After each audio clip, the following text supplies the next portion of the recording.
It takes a village. You've heard that expression. And IoT is one of the things that really takes a village. It's all an ecosystem story. Brandon Satrom from Blues is here on the IoT Show to discuss the Things Conference that is upcoming, what's new at Blues, but also retrace the last 10 years in the IoT world and how important that ecosystem has become. When you approach IoT, it's not just about building your solution end-to-end yourself. It's about identifying the right bits and pieces you will acquire and put together, integrate into your solution to deliver a product to your customers. And if you're curious to learn more about this ecosystem, the Things Conference is just in a week and a half from now.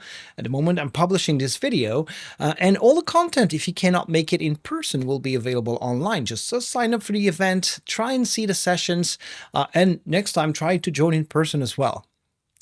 If you like the episode, do not forget to like, to subscribe, to leave a comment. We're curious to know, what is your ecosystem story for IoT?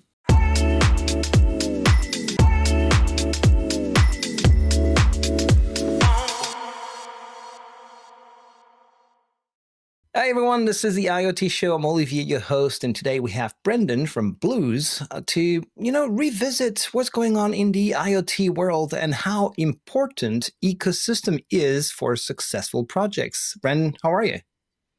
I'm doing well, Olivier. Thanks for having me. Always great to be here. Always a pleasure. So we're saying at something around 10, 15 minutes, but we'll go longer. So, stay online. We have plenty of things to discuss today.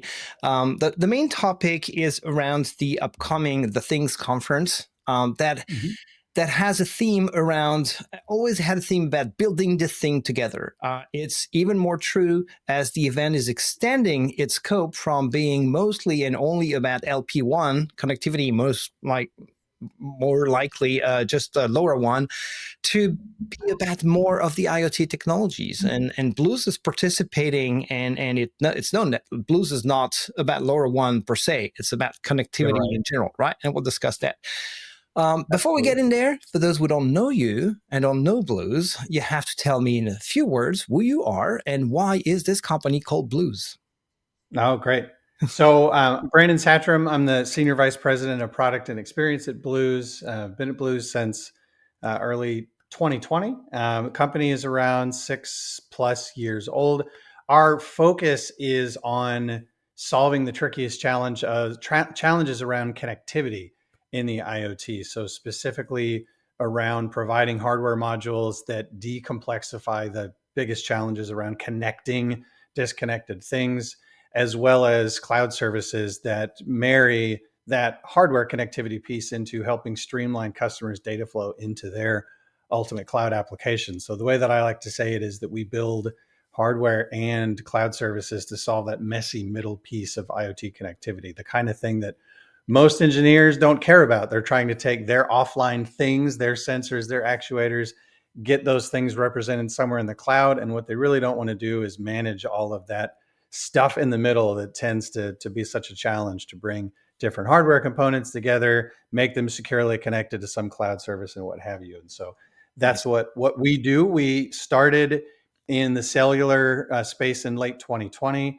expanded our reach into solving connectivity for Wi-Fi and LoRa in 2022, and most recently moving into satellite as well.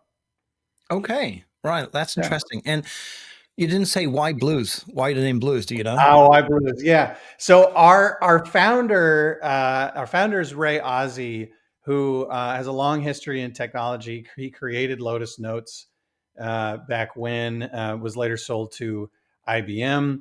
He had another startup called Groove that was sold to Microsoft in the late 90s, early 2000s. I think, no, sorry, early 2000s. Early 2000s, yeah. And now Blues. And so Notes, Groove, Blues, Ray's a big music fan and has always found opportunities to bring his love for music into our company name. So that's it. I mean, the story of Blues is not blue, the color, but Blues, the music. The music. music. The vibe, I guess. I like that. Way to put it. That's music to my ears. Like that. Yeah.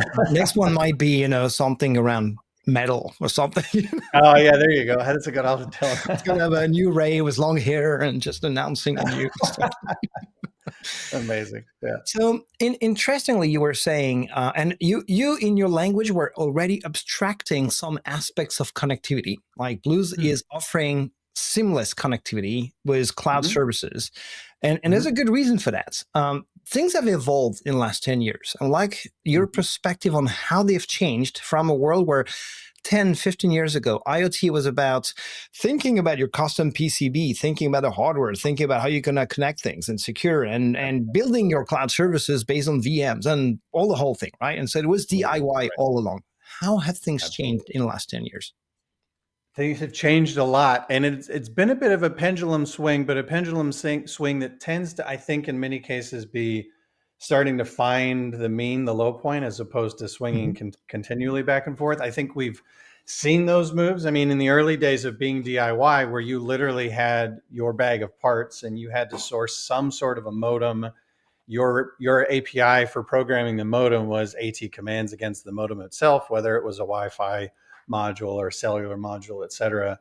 And that was just the early piece. You then also had to go and source a data plan. You had to figure out your security model to make sure that the device, when it connected to the network, was the device that said it was going to be.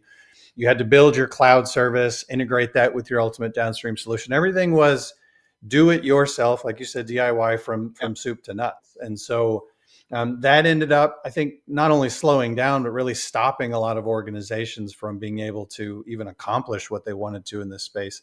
Not because they couldn't do it, but because many of them didn't have the resources and the R&D Mhm. budgets to go and do everything. And so the first pendulum swing that we started to see to the other end was, okay, well, let's create now IoT platforms to do everything from hardware modules that were married with some sort of complete stack end to end. And then those IoT platforms, as they started to get devices and sockets online, they tended to kind of grow for more value capture. So, well, not only can we provide connectivity management, but maybe we can also be your source of truth and your source of record for building a Mhm. dashboarding platform and for doing alerting and for doing, giving you digital twin capabilities and things like that. And a lot of the big hyperscalers grew some of those platforms, but there were also a lot of niche organizations that built those platforms as well. And for good reason, I think a lot of those platform providers thought, well, if our customers need us to do these things, let's just solve all of the problems for them. And what I observed, because I've been in this space for over 10 years now, is that a lot of customers liked that to a certain point. It was an easy way to get a POC online, it was a great way to get to a pilot. But when it came time to think about, well, how do I actually turn this thing into a scale deployment?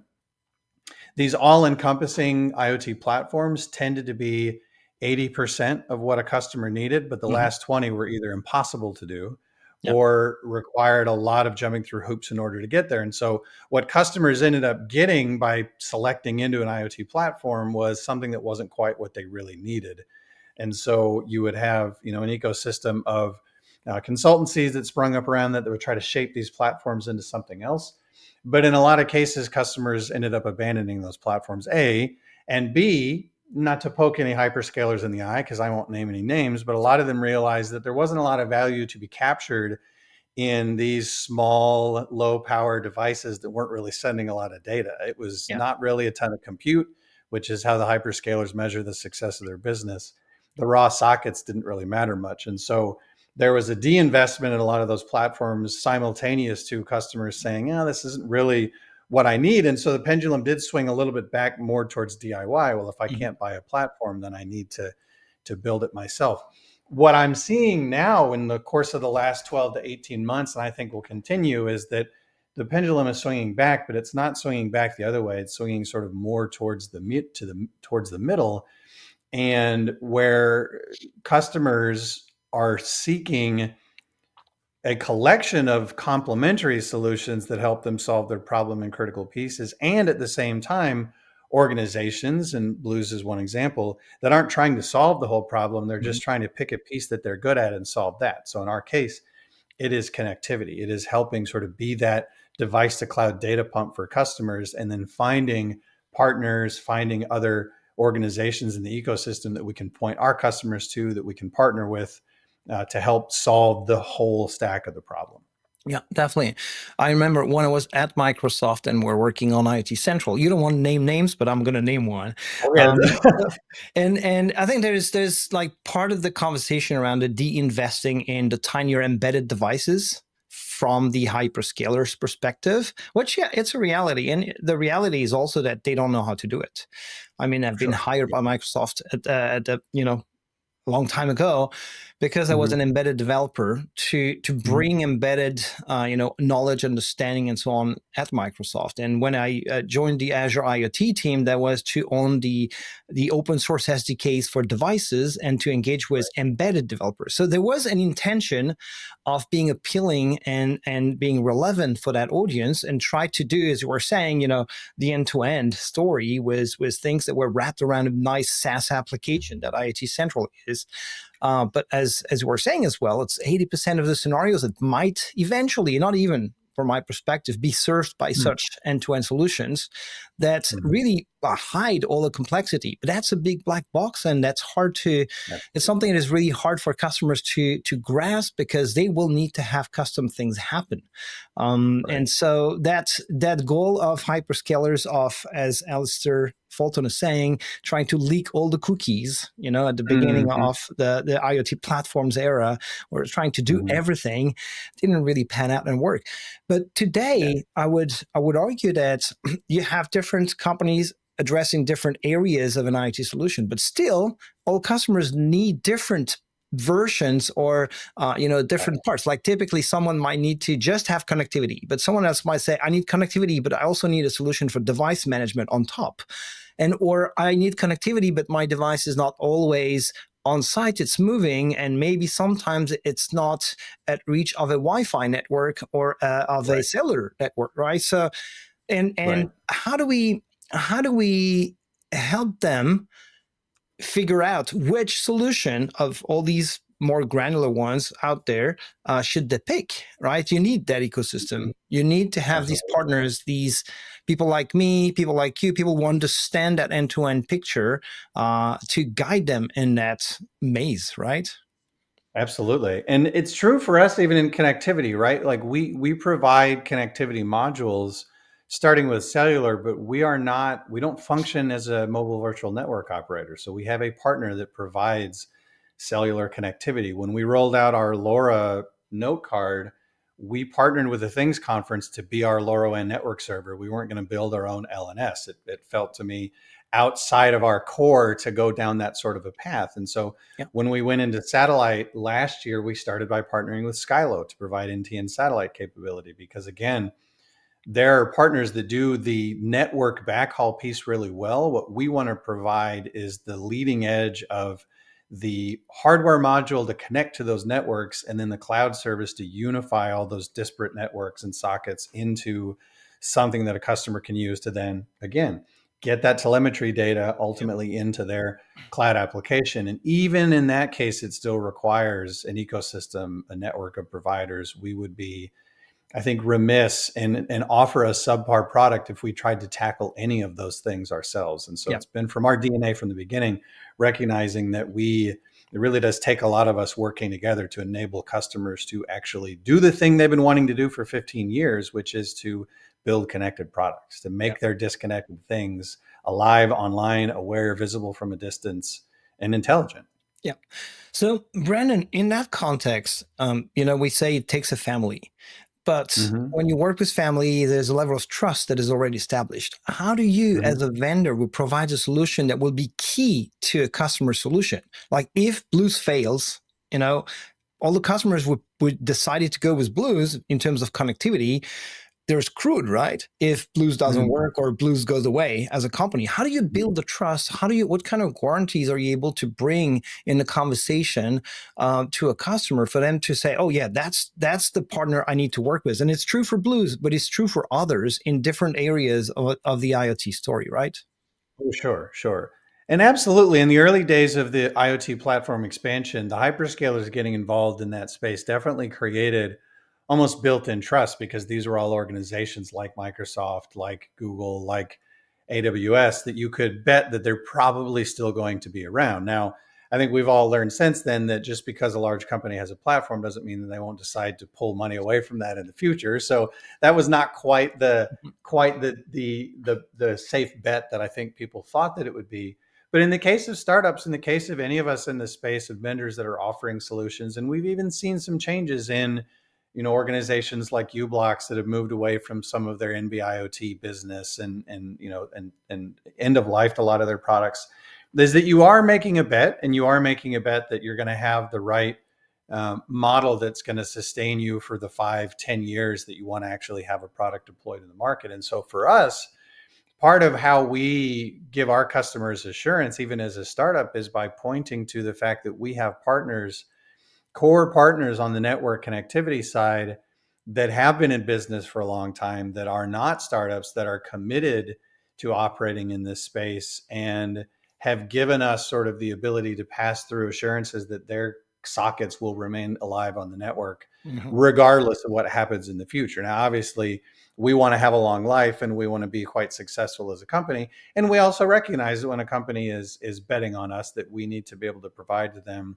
We can point to our partners and say, this is how you can trust that what we're doing works. Like, we may be building a product that is we think to be a nice clean abstraction on top of existing modules, but you can still buy those modules. You can still, like, we don't make cellular modems. Mhm. We partner with QuickTel, Telit, and others to source those modems. And so there's always a path forward for any of our customers, not just on the hardware side, but on the connectivity side as well. And we also as well have, assurances to our customers that our cloud service can be used in an open source manner if a customer needs to over time, and things like that. And so Yeah. that can be a tricky conversation for sure. But this, to your point, and why ecosystems are so important, is having an ecosystem gives customers the assurance that if you're betting on 10 different individual vendors in the ecosystem, yes, there may be some cases where one vendor or two vendors may not have a sustainable business, or they may change direction in the future. But because you're not putting all your chips in one basket, like in the case of IoT platforms and et Mhm. cetera, you have a path forward that we Yep. can provide you some assurance that there's some things that you can bet on. Yep. And again, the ecosystem, because we work together, there tends to be mutual interest to make sure that that relationship is sustained over time as well. Exactly. Yeah. And you mentioned open source as one of the backup plans or alley, for a customer to pick up the heavy load if that partner is, unfortunately not there any longer. I have no doubt Blues, will have long life and be successful. But that's something that it's important to have as a conversation with customers. It's like something Absolutely. you have to justify yourself to the point where you come with enough reassurance in terms of, hey, there is a backup plan, there is another alley. We have an ecosystem of partners who have been around for Mm-hmm. a long time, who eventually have a competition, which is a good sign, Mm-hmm. because that means that you can, go from one to the other I wouldn't say it's easy to do a swap of Mm-hmm. a module or whatever, because it has implications when it comes to hardware, Sure. software, and so on. But it's possible. So you're not killing your product, Right. and you're relying on solid partners as well. One more thing before I jump onto the AI word, so Mm-hmm. that we have that in the SEO.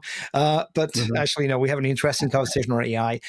Yeah. One thing we discussed, when we're preparing for this episode, is development and sales cycles. They have evolved. We in Mm-hmm. technology in general, and in all the domains that we are addressing, even though like some of them might feel slow, like manufacturing, a lot of the cycles have changed, evolved, accelerated. Is that the same for IoT in general? As is it up to pace, I would say, with how the various industries and technology in general is evolving and what the cycles look like today?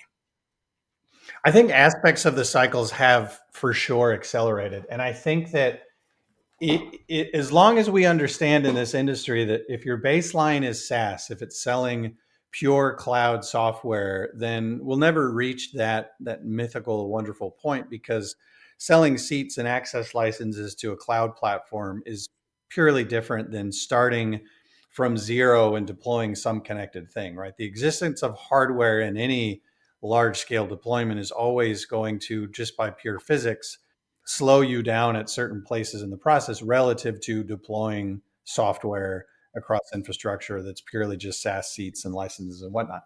But even with that aside, I think we have seen a lot of acceleration over the last several years on a few key pieces. One is these because of the presence of a lot of ecosystems and partnerships that are working together on key pieces that, when we look a lot at connectivity, that's where our products are, that's where my bias is that we've seen a lot of customers move much faster into a pilot, much faster into getting a POC done. Yeah.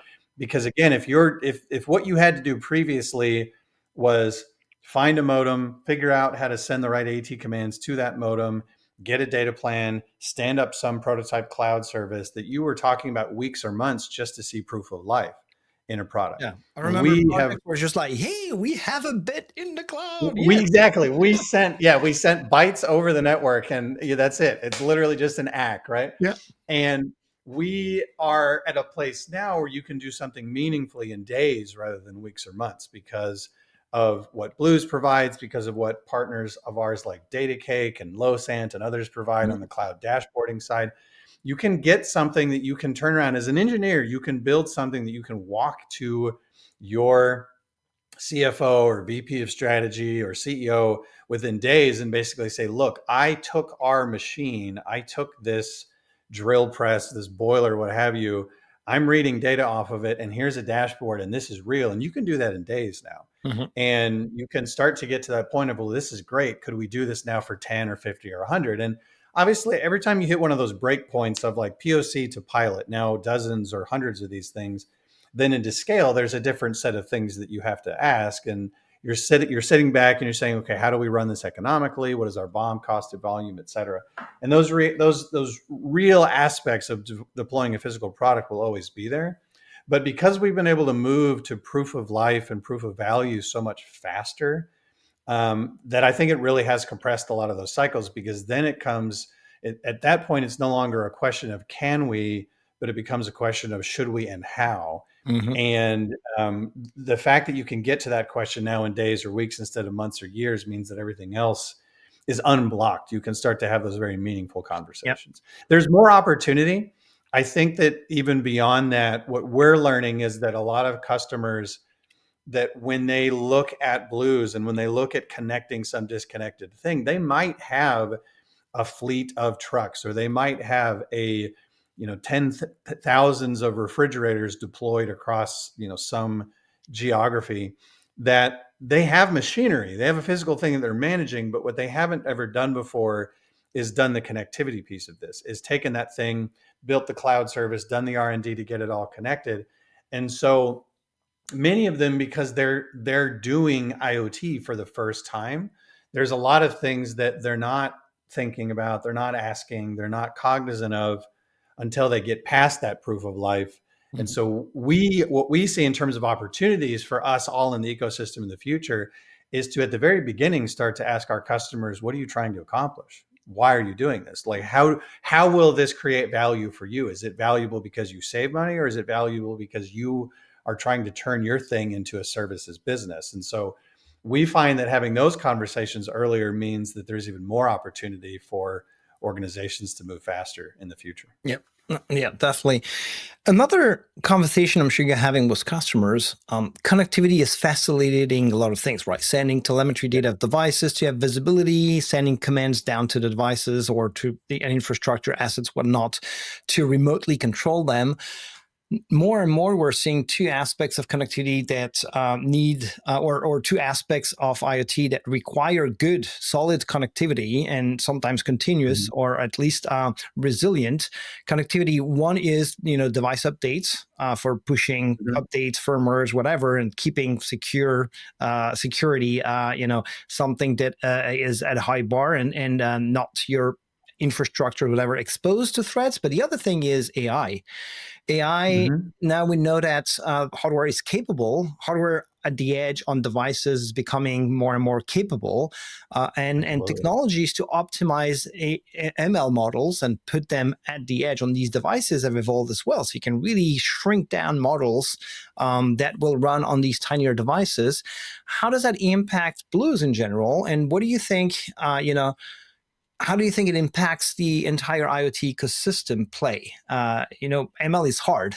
So do you It is. think that reinforces that notion of it takes a family, it takes a village to be able to implement solutions that we are dreaming of today? I think this is such a fascinating part of the industry because the thing with the relationship between AI and IoT, especially for those of us that are biased towards the IoT part of the market, has always been this is a great opportunity because AI needs data, right? Everything, all the telemetry, everything that we're collecting is the raw materials that AI needs in order to do things useful. And I think in the early days, the attitude was great. If you need AI, then send all your telemetry data up to the cloud and we can offer value. And I think that where the market is evolving more because of the presence of edge AI, and this is something that I've been paying attention to and have been playing with since 2018 with TensorFlow Lite and some of the other work that Pete Warden and the team at Google were doing at the time, is that when we have microcontrollers that have the ability to, even in those days, 7 years ago, they were rudimentary AI models, but to still do very meaningful things to capture raw telemetry and then collapse that into some sort of a decision or inference and then send that across. To me, that's a lot more interesting than just streaming raw data, because most of our customers, and it may just be the nature of how we're built, when you're sending over cellular or LoRa or satellite, you probably don't want to send everything. In many cases, you're building low power or power conservative systems, but you do want to be able to send over that a decision was made based on some set of raw data. Mm-hmm. Maybe you have another vehicle for sending the raw data out, for refining some model in the cloud. But the fact that you can actually take streaming accelerometer data and detect the presence of anomalous vibration in a machine, you don't need to send the raw data if you can send that an anomaly was detected. Mm-hmm. And there, our technologies in terms of cellular, LoRa, satellite marry quite well with edge AI. And I think that there's just so much potential here as these systems get more and more capable, as we start even into looking at things like smaller language models and being able to run those on edge devices. We're getting into this space where the marriage of edge AI and connectivity means that we're no longer constrained to having to, assuming the cloud has to do all the heavy lifting in AI, Yeah. that a lot of the value can be delivered directly down to devices. And then the thing that needs to come back to the cloud, the decision, the action, the assumption, the inference, does make it. And I think those two work quite well together. We're Yeah. quite excited about that.